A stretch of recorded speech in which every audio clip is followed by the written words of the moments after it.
Sa nakaraang kwento natin ay minungkahi ng ilusyon ng Marshall King kay Yeonwoo na pag-usapan nila ang patungkol sa labas ng mundo. At sa pagpapatuloy ng kwento, sinabi naman agad ng ilusyon ng Marshall King na kung sasabihin niya sa kanya ang patungkol sa labas ay makakapasa na siya sa pagsubok at tinanong niya si Yeonwoo na kung ano ba sa tingin niya dahil ayon sa kanya na hindi naman ito masamang alok para sa kanya. Sinang-ayunan naman ni Yeonwoo ang sinabi ng Marshall King at sinabi niya na sa halip na siya ang magkwento ay magpalitan na lang sila ng katanungan dahil mayroon lang siyang gustong kumpirmahin. Masayang sinabi naman ng ilusyon ng Marshall King na gawin niya ang gusto niyang gawin. Bigla namang ipinalabas ni Yeonwoo ang kanyang mga alip-ores at bigla na lang tinutukan ni Han Ryong at Shannon sa leeg ng kani-kanilang mga espada ang ilusyon ng Marshall King. Tinanong naman siya ni Yeonwoo na kung bakit niya ba siya pagkakatiwalaan. Kumuha naman ng buwelo ang Marshall King para magsalita at napangiti na lamang ito habang umaapaw ang kanyang aura at napamura na lang siya sabay sabi niya na akala niya ay mahuhulog ito sa kanyang patibong. At habang umaapaw siya sa aura ay sinabi niya pa na kung ito talaga ang kahihinatnan ay wala na siyang ibang pagpipilian pa. At bigla siyang nagalit at mas linakasan niya pa ang aura na kanyang ipinapalabas at dahil sa lakas ng kapangyarihan na nagmumula sa ilusyon ng Marshall King ay bigla namang tumalsik sina Shannon at Han Ryong. Samantala si Yeonwoo naman ay pilit niyang pinipigilan na hindi matangay ng kapangyarihan ng ilusyon ng Marshall King at naisip niya na sana ito ang paraan para man lang mabalik niya ang dating sarili ng kanyang kambal na kapatid. Bigla niya namang inutusan si Boo na ipalabas niya ang mga kaluluwa sa abot ng kanyang makakaya. Ipinalabas naman ni Boo ang kanyang napakaraming alip-ores at lumabas na rin si Rebecca at bigla na lang sumugod ang mga alip-ores ni Yeonwoo patungo sa ilusyon ng Marshall King at nang makita yun ng ilusyon ng Marshall King ay naghanda naman ito ng isang pag-atake at nang walang ano-ano bigla niya na lamang inilunsad ito patungo sa mga alip-ores ni Yeonwoo at sinundan pa ng ulan na matatalim na kristal ng Marshall King at pinaliguan nito ang mga alip-ores ni Yeonwoo. Pinapanood lamang ni Yeonwoo ang paglalaban ng ilusyon ng Marshall King at ng kanyang mga alip-ores. Naghanda na rin si Yeonwoo at pinalabas niya ang kanyang Heavenly Wing Mana Control at sa isip-isip niya na kagaya nga ng kanyang inaasahan sa kanyang master sa malahalimaw na kapangyarihan nito. Bukod pa dyan ay alam naman ni Yeonwoo na ang gamit ng Marshall King ay ang tinatawag na Wave Arts. Habang iniiwasan ni Yeonwoo ang pag-atake ng ilusyon ng Marshall King ay sa isip niya na huwag niyang sabihin sa kanya na ang ilusyon ay mayroon ding damdamin dahil sa kanyang pagsasaliksik at kinumpleto ang 8 extreme fists ng kakaiba kumpara sa tunay na Marshall King. Pagtapos ang pag-atake ng Marshall King ay sinabi niya naman kay Yeonwoo na mukhang may kaugnayan siya sa totoo niyang katawan. Dagdag niya na napaka-interesado nito at gusto niya pa siyang tanungin ng maraming katanungan. Agara namang idineklara ni Yeonwoo ang kanyang domain at lumabas sa kanyang sistema na ang kanyang Dragon Territory na tinatawag na Bina ay naideklara na at pwede niya nang magamit ang kanyang kapangyarihan sa loob ng teritoryo. Ang ikalawang hakbang ng kanyang awakening ay na-release na at ang kapangyarihan na ito ay ang tinatawag na Draconic Pressure. Sa loob ng limitadong oras ay ang lahat ng kanyang stats ay tataas sa tiyak na numero at ang kanyang pisikal at depensa ay tataas din. Ginamit naman ni Yeonwoo ang kanyang kasanayan na blink at nang nasa likod na siya ng ilusyon ng Marshall King ay sa isip-isip niya naman na humihingi siya ng tawad sa kanyang master dahil kailangan niyang talunin ang kanyang ilusyon bago niya ito hulihing buhay. Nakangiting lumingon naman ang Marshall King kay Yeonwoo at minura niya pa ito. Naalala naman ni Yeonwoo ang sinabi ng Marshall King sa kanya na lampasan niya siya at maging ikauna siya. Bumalik ang eksena at dito ay papalapit na ang espada ni Yeonwoo sa kamay ng ilusyon ng Marshall King at bigla na lang kinounter nito ang pag-atake ni Yeonwoo. Habang nagsasabayan sila ng pag-atake ay nagtataka naman si Yeonwoo dahil hindi niya inaasahan ito dahil mas mahina pa ito kumpara sa kanyang inaasahan. Naisip niya na nakakuha ito ng pagkakakilanlan subalit wala man lang nagbago sa datos nito at napagtanto niya naman na kung posible nga ang ilusyon ay mas lumalakas at dapat sa ngayon ay mas malakas na ito kagaya ng Marshall King kaya naman dapat sinusunod nito ang mga hadlang ng sistema. Hindi naman siya nagtataka kung bakit niya ginagamit ang 8 extreme fists. Napatanong naman siya sa kanyang isipan habang pinagmamasdan niya ang ilusyon ng Marshall King sa himpapawid na dahil hindi nito nagawang magpataas ng attribute ay pinagpokusan na lang nito ang 8 extreme fists. Naghahanda namang umatake ang ilusyon ng Marshall King mula sa himpapawid at bigla na lang siyang bumagsak sa lupa at inactivate niya ang kanyang kasanayan na tinatawag na 8 trigrams iron soil. Bigla namang sumabog sa harapan ng ilusyon ng Marshall King patungo kay Yonwoo dahil sa kanyang pag-atake. Agad namang naghanda ulit ng pag-atake ang ilusyon ng Marshall King at nang makita yun ni Yonwoo ay naghanda rin siya ng kanyang kasanayan na tinatawag na Wave of Fire. At pagkalunsad ng bawat pag-atake nila sa isa't isa ay mayroon namang namuo na malakas na kumakalat na apoy sa paligid. Nang matapos ang pag-atake nilang dalawa sa isa't isa ay iminungkahi naman ni Shannon kay Yonwoo na hindi sila pwedeng magpatuloy na tumatanggap ng pag-atake at nakiusap rin si Hanryong na palabasin niya na sila upang makatulong. Sinabi naman ni Yonwoo na hintay muna dahil papaatake pa ang ilusyon sa kanya. Galit na galit naman ang ilusyon ng Marshall King at minura niya si Yonwoo dahil sa natamo nitong pinsala. Hindi naman lubos maisip ni Yonwoo na nagagawa pang makatayo ng ilusyon ng Marshall King pagtapos ng pag-atake niya at natitiyak niya naman na kapag mas ibinigay pa ng lahat ng lakas ng ilusyon ng Marshall King ay nasisigurado niya na matatalo talaga siya. Hinawakan naman ni Yonwoo ang kanyang espada ng mahigpit at sa isip niya na kung tutulungan siya ni Shannon o Hanryong ay patas lamang ang paglalaban nila ng ilusyon ng Marshall King subalit ayon sa kanya na hindi iyon mangyayari. Kaya kailangan niyang mag-isip kung paano manalo ng siya lang. Sabay sugod nilang dalawa sa isa't isa. At habang papasugod sila ay tiningnan naman ni Yonwoo ang ilusyon ng Marshall King at sa isip niya na una sa lahat ay ang kapangyarihan niya at ng ilusyon ng Marshall King ay parang magkapareho subalit nakakulong lamang dito sa loob ng maraming dekada at iniensayo ang 8 Extreme Feasts at ang kahusayan ng ilusyon ng Marshall King ay kakaiba kumpara sa kanya. Napatanong naman si Yonwoo sa kanyang isipan na kung ano ba ang pagkakaiba nila ng Sword God at ni Nocturne. Ang disipulo ng Marshall King na nasa ika-21 at 24 na seksyon ay tinatahak na nila ang kanilang sariling landas sa puntong ito. Naisip niya naman na minamaster niya ang lahat ng uri ng mga kasanayan at hindi pa siya sigurado sa kanyang landas na tatahakin. Naisip rin niya ang kanyang sariling tatahaking landas ay ang lumakas at makakuha ng bilis. Kapag naman nag-ensayo siya ng walang hanggang cultivation ay maaari siyang makahanap ng sarili niyang landas na tatahakin at iyon ay ang martial arts. Subalit napatanong naman siya na kung bakit niya gagawin iyon. Naisip niya na kung hindi siya makakahanap ng daan na tatahakin ay siya na lang ang magpapasya kung saang daan ang kanyang tatahakin para sa kanyang sariling layunin. Naalala niya naman na mayroon siyang magandang ehemplo na pinagkunan ng kaalaman at ang kanilang pagkakamali ay nakatanim na sa kanyang utak. Lumabas sa kanyang sistema na nakahanap siya ng bagong option na tinatawag na synchronization at ang kanyang extrasensory perception na kasanayan ay mas tumaas pa sa 28.1%.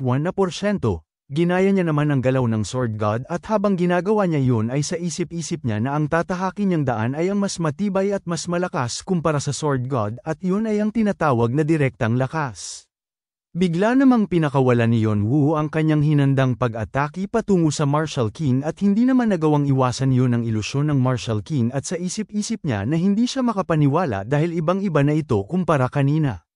Ginaya naman ni Yonwoo ang galaw ng ikalawang disipulo ng Marshall King na si Nocturne at sa isip-isip niya habang papaatake siya sa ilusyon ng Marshall King na ang landas daw ni Nocturne ay smooth at detalyado at yun ay ang tinatawag na ilusyon, ang lakas na ginagamitan ng talas na nakatago sa detalye.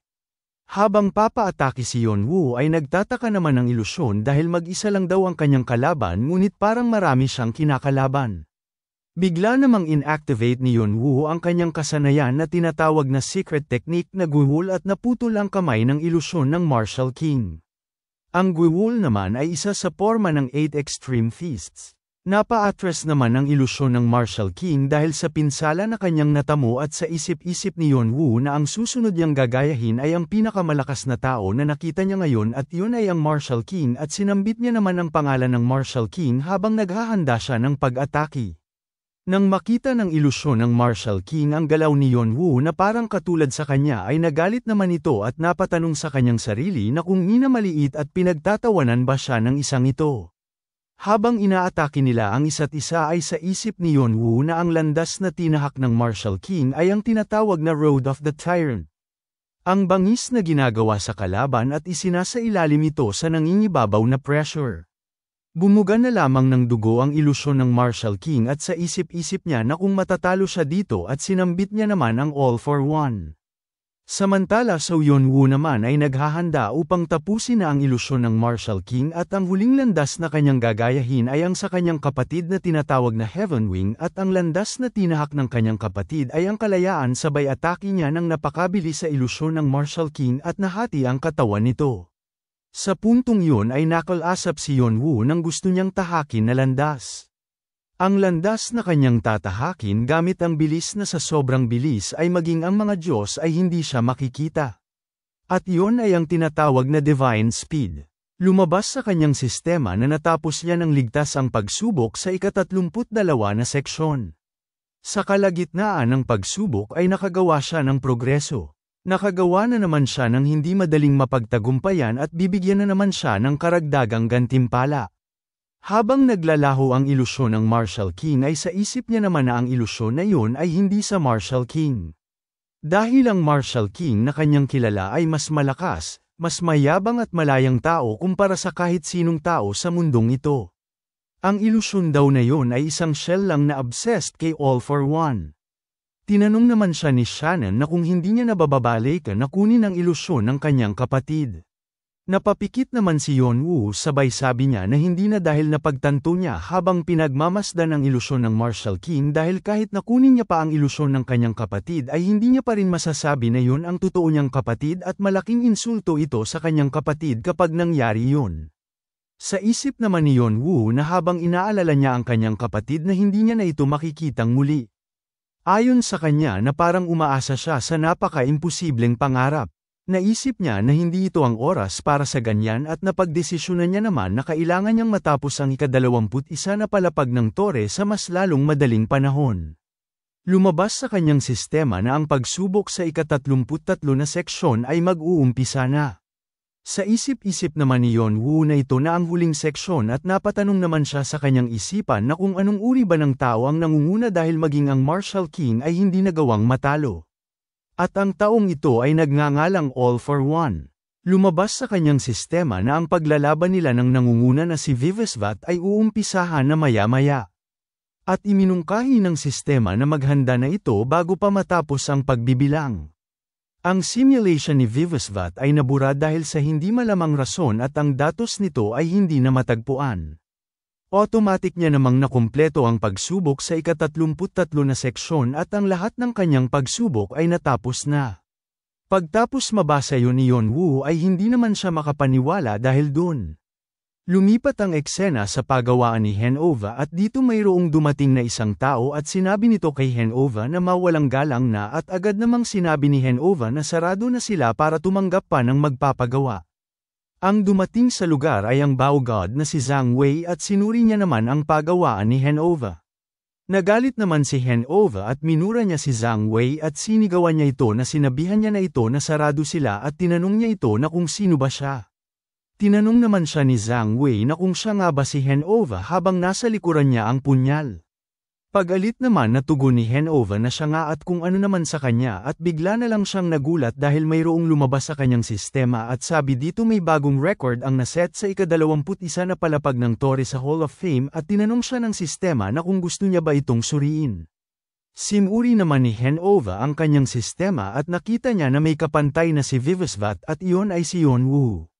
Laking gulat naman ni Hanova dahil nagawa ni Yeon-woo mapantayan si All for One at napatanong naman siya sa kanyang isipan na kung posible ba na mangyari ito at kung mayroon bang taong may makakapantay sa record ni All for One. Naalala niya naman si Cain at minura niya na naman ito dahil sinabi niya sa kanya na pupunta lang daw ito sa ika-21 na palapag kaya naman nag-set siya ng alarm kaso lang. Naisip niya naman na pagtapos niyang makita ang record ni Cain ay hindi naman napunta sa wala ang kanyang paghihirap para sa paggawa ng mga artifact sa kanya. Napangiti naman si Hanova dahil sa kanyang nalaman at napagtanto niya naman na nawala sa kanyang isipan ang taong nandito kanina at pagkalingon niya ay wala na ito at napatanong na lang siya na kung umalis na ba ito. Makalipas ang ilang minuto ay lumabas si Zhang Wei at nagtataka lang siya dahil ayon sa investigasyon ay malinaw na si Hanova daw ay nangalawang na pagtapos mabuwag ng Artia subalit kahit sino ay mapapasabi na ang kanyang nakitang item kanina ay mga matataas na kalidad. Bukod pa dyan ay nakita niyang ngumiti ito kahit napatay na si Bahal. Kagaya nga ng inaasahan ni Zhang Wei ay mayroon talagang kakaiba dito. Natigilan naman si Zhang Wei dahil mayroong taong sumita sa kanya. At ang taong ito ay nanggaling sa isang sungay na tribo at tinanong niya si Zhang Wei kung sino ba siya upang magpakalat-kalat dito. Sa isip-isip naman ng taga-isang sungay na tribo ay pumunta siya dito kay Henova upang magbenta ngunit nakita niya ang isang tao na kainahinala kaya naman nagdesisyon siya na sundan ito. Sinabi niya naman kay Zhang Wei na walang-wala ito kumpara kay Edora subalit mayroon din siyang magandang pandama. At sinabi niya pa na naamoy niya kay Zhang Wei na napakadelikado nito at tinanong niya ito ulit na kung sino ba siya. Wala namang naging tugon si Zhang Wei at sa isip-isip niya na magiging problema pa ito para sa kanya kung malalaman ng isang sungay na tribo subalit wala na siyang magagawa dahil mayroon din siyang gustong kumpirmahin. Ipinalabas niya naman ang kanyang pana at parang may malaking ahas naman ang nakapalibot sa kanya at naisip niya na mahirap ang pinapagawa sa kanya kahit na iisa lamang na trabaho ito. Bigla na lamang tumalsik ang dugo sa lupa at inapakan na ni Zhang Wei ang miyembro ng isang sungay na tribo. Sinabi niya na kung sasagutin niya ng maayos ang kanyang mga katanungan ay bibigyan niya ito ng pagkakataong mabuhay. Nagmatigas naman ang miyembro ng isang sungay na tribo. At ipinalabas naman ni Zhang Wei ang kanyang mga ahas at sinabi niya na akala niya ay gagana ang kanyang pananakit ngunit parang wala na siyang pagpipilian pa bagaman ay hindi niya sana gagamitin ang ganitong pamamaraan. Inapakan niya ng todo ang miyembro ng isang sungay na tribo at ipinalapit niya ang kanyang mga ahas at napangiti naman siya sabay sabi niya pa sa kanyang mga ahas na i-enjoy nila ang kanilang pagkain. Ipinabalik na ni Zhang Wei ang kanyang ahas at sa isip-isip niya na kung ito na ba ang alaala ng taga-isang sungay na tribo. Alam niya na ngayon ang rason kung bakit bigla na lamang umatras ang isang sungay na tribo sa digmaan. At ang taong nasa sentro ay si Cain na tinatawag na The Hoarder. Naisip naman ni Zhang Wei na si Cain daw ay mayroon ugali na walang pakialam kung saan siya papanig sa Asher Sword Clan ba o sa Red Dragon gayunpaman ang mga mersenaryo ng isang sungay na tribo ay nakasali sa digmaan. At parang mas ninanais nitong mas sumali sa digmaan kumpara sa iba. Inaakala naman ni Zhang Wei na walang maaasahan kay Cain subalit lumabas na parang napaka-interesado nitong tao. Linisan niya naman ang lugar at sinabi niya na inaasahan niya na sana ay may magandang mangyari. Lumipat ang eksena kay Yonwoo at nandito na siya sa ika-22 na palapag ng tore at nag-uumpisa na ang pagsubok at ipinaliwanag ng sistema na ang daungan na nandito malapit sa malawak na dagat ay matagal nang inaatake ng Kraken. Nag-umpisa ng atakihin ni Yonwoo ang dambuhalang Kraken. At habang sumusugod siya ay hindi pa rin maalis sa kanyang isipan si All for One dahil hindi niya pa rin naiintindihan kung bakit ang ilusyon ni All for One at nabura. Hindi naman lubos maisip ni Yonwoo na ang seksyon na stage ng pinapatakbo ng sistema ay nagpalit ng tuluyan. Kahit na ang mga Diyos at demonyo sa ika-78 na palapag ng tore ay hindi makaalis dahil sa sistema kaya naman napaka-imposible ito. At napatanong naman si Yonwoo na kung ano ba ang ibig sabihin nito. Agad niya naman inatake ang dambuhalang pugita at natalo niya naman agad ito at nagkaputol-putol ang mga galami nito. Lumabas sa kanyang sistema na napagtagumpayan niyang mapatay ang dambuhalang pagita ang Emperor ng Karagatan bilang mag-isang manlalaro.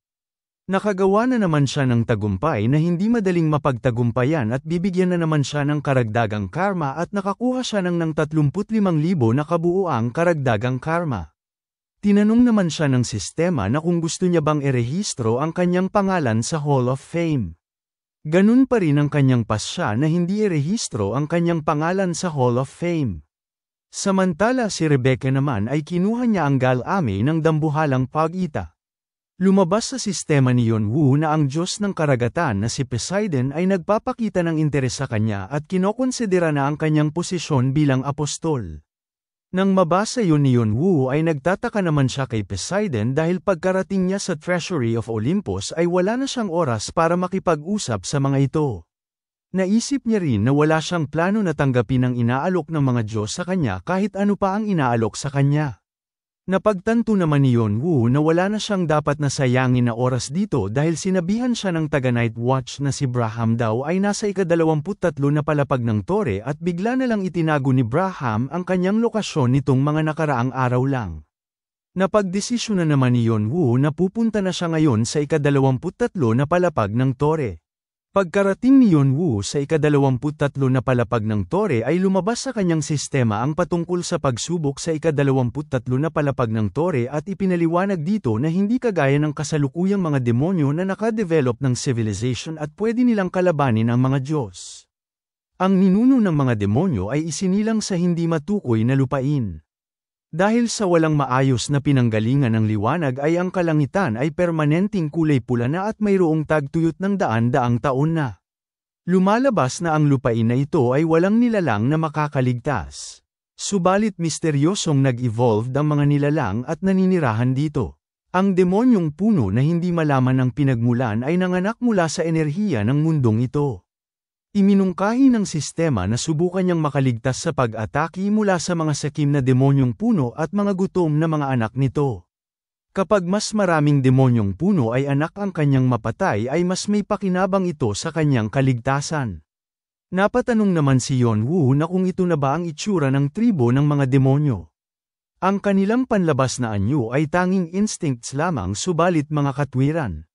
Bagaman ang demonyo sa ika-78 na palapag ng tore ay inumpisahan na ang primitibong estadong ito pagtapos nilang makipaglaban at kunsumuhin ay lumakas sila at naging Devil King at Devil Duke. Napatanong naman si Yonwoo na kung ito ba ang itsura nila noong unang panahon. Sa katunayan ay kinakailangan niyang makakuha ng Purple Devil Flower at Ceratopsian Dinosaur sa Deroy Lake. Subalit uunahin niya munang hanapin ng bastardong si Brahm.